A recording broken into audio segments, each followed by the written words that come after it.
उसने हमसे बोला है a proton moving with a constant velocity. Hello, उसने बोला कि प्रोटॉन कांस्टेंट वेलोसिटी से जा रहा है। बहुत सही भाई, प्रोटॉन मेरा पॉजिटिव चार्ज पार्टिकल है और कांस्टेंट वेलोसिटी का मतलब है अगर सीधा जा रहा है तो सीधा ही जाता रहेगा।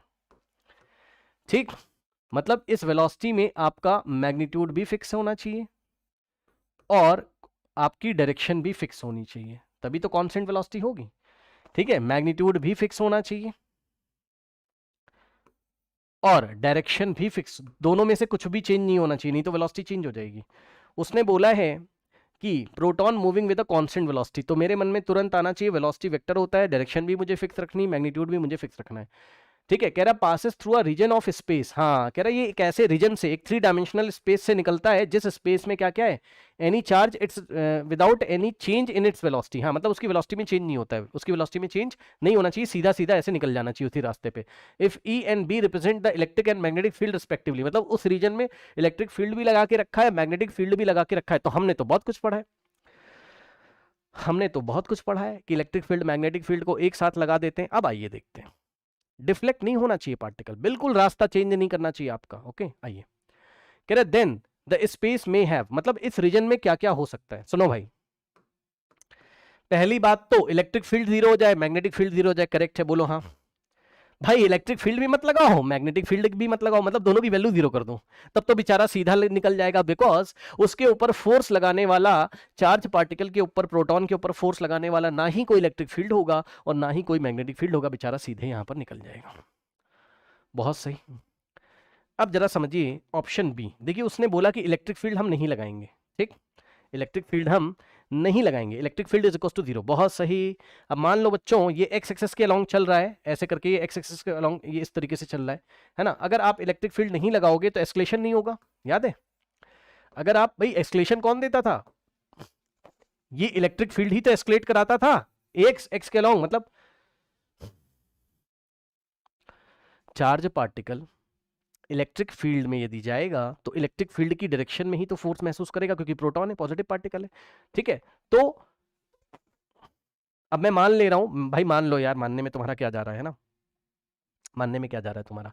ठीक है, तो मान लो इलेक्ट्रिक फील्ड एक्स एक्सिस के लॉन्ग लगी हुई है, बस ऐसे समझ लो, तो भैया एस्केलेशन आपका कितना आ जाएगा, जीरो आ जाएगा। बोलिए हाँ। भाई इलेक्ट्रिक फील्ड अगर जीरो है तो फोर्स होगा ही नहीं, force on the proton along X axis, मतलब along the electric field force नहीं लगेगा। क्या फील कर रहे हो मैं क्या कह रहा हूं भाई, आप समझो, हमें क्या पता कौन सी डायरेक्शन है कौन सी नहीं, भैया हम तो बस इतना कह रहे हैं आपसे कि जिस भी डायरेक्शन में इलेक्ट्रिक फील्ड होगा उस डायरेक्शन में इस प्रोटॉन के ऊपर नेट फोर्स कितना आएगा, जीरो आएगा। अब जरूरी नहीं कि वो एक्स एक्सिस के अलोंग लगाओ, क्या पता इलेक्ट्रिक फील्ड वाई एक्सिस के अलोंग लगाओ, तो इलेक्ट्रिक फील्ड वाई एक्सिस के अलोंग है तो वाई एक्सिस के अलोंग फोर्स जीरो आएगा। ठीक, मतलब मैं ये कहना चाहता हूं इलेक्ट्रिक फील्ड की डायरेक्शन में कोई भी फोर्स डेवलप नहीं होगा इलेक्ट्रिक फील्ड की वजह से, तो इलेक्ट्रिक फील्ड की वजह से कोई फोर्स डेवलप नहीं होगा, कोई एक्सेलरेशन नहीं जनरेट होगा। कहने का मतलब है एक्सेलरेशन आपका जीरो हो जाएगा, और एक्सेलरेशन अगर जीरो हो गया बच्चों तो no change in velocity, no change in velocity. अरे एक्सेलरेशन जीरो हो गया, no change in velocity, magnetic field is not equals to zero, है ना।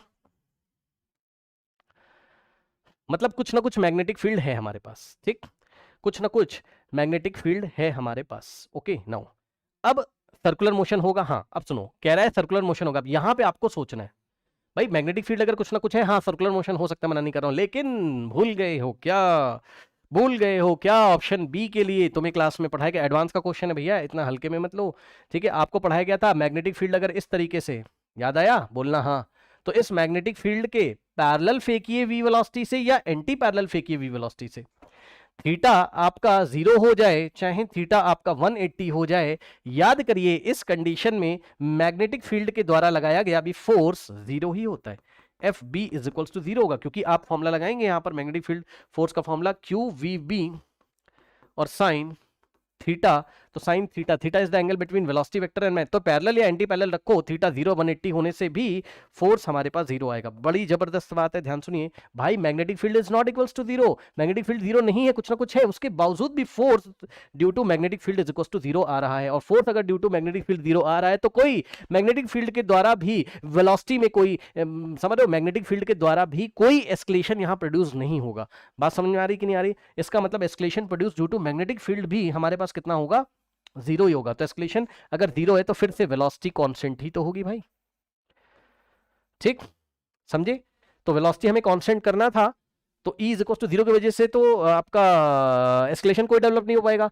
और मैग्नेटिक फील्ड है कुछ ना कुछ है, बट हमने क्या सोचा, अगर थीटा जीरो हो गया तो ठीक है, और थीटा अगर वन, सब बच्चे बोलेंगे आपने अरे क्यों, अरे भाई पढ़ाया गया है, उसने आपने क्वेश्चन नहीं पढ़ा, वो कह रहा है दिस रीजन में हैव, क्या क्या हो सकता है ये पूछ रहे हैं, सारी पॉसिबिलिटी आपको सोचनी थ्योरी की। तो भैया ये भी स्टेटमेंट करेक्ट है, मानते हो कि नहीं? ये भी स्टेटमेंट क्या है हमारे पास, करेक्ट है, ठीक, ये भी स्टेटमेंट करेक्ट है। अब ये बताइए उसने पार्ट सी में क्या बोला है, E is not equals to zero, ठीक, इलेक्ट्रिक फील्ड जीरो के इक्वल नहीं है, मतलब कुछ ना कुछ है। देखो भाई अगर इलेक्ट्रिक फील्ड आ गई भाई, एस्केलेशन वो प्रोड्यूस करवा ही देगी, चाहे तुम जो कर लो। अब आगे चेक ही नहीं करना है यार, इस इलेक्ट्रिक फील्ड की वजह से पता है एस्केलेशन आ ही जाएगा, मानते हो कि नहीं भाई? आपका प्रोटॉन पे इलेक्ट्रिक फील्ड की डायरेक्शन में फोर्स लगेगा, है ना, समझ रहे बात को? तो एस्केलेशन प्रोड्यूस होगा, वेलोसिटी चेंज हो जाएगी। तो ये हमारा नहीं हो सकता, ये हमारा नहीं हो सकता, क्योंकि उसने हमसे बोला है कि पार्टिकल की वेलोसिटी कांस्टेंट रहनी चाहिए। तो जिस जिस स्टेटमेंट में मल्टीपल चॉइस है भैया, है ना, जिस जिस के लिए वेलोसिटी हमारे पास कांस्टेंट होगी उस पे हमें टिक करके करेक्ट करना है। अब आइए last option, E is not equals to zero, B is not equals to zero. अब सुनो, अगर E B D पार्ट को देखना जरा, ऑप्शन डी के लिए, ऑप्शन डी, E भी जीरो के इक्वल नहीं है, B भी जीरो के इक्वल नहीं है, तो वेलोसिटी सिलेक्टर हो गया, याद है?